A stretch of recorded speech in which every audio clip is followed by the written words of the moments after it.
Alors là, derrière ce très beau coucher de soleil, on a la ville de Gaza, qu'on espère voir rasée très rapidement si Dieu veut.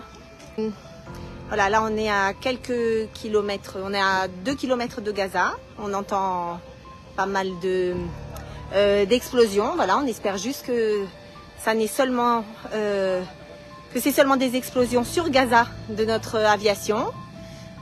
On entend d'ailleurs le bruit de notre aviation, donc c'est très bien. Et les soldats ici sont dans une petite base et en voyant Gaza à portée de main. Alors que Gaza soit aussi à portée de leurs armes et de leurs bombes et qu'il ne reste plus rien de Gaza et qu'on puisse y installer une grande Hitiyashvut, une grande réimplantation juive, si Dieu veut.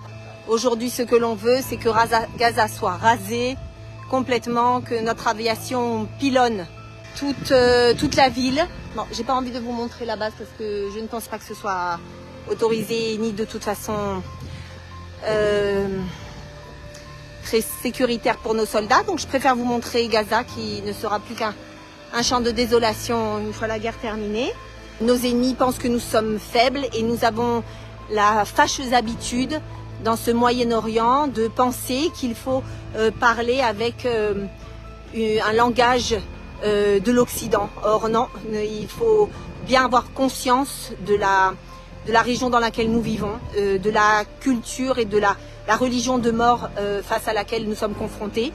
Et nous devons savoir qu'il n'y a que la force qui est respectée ici.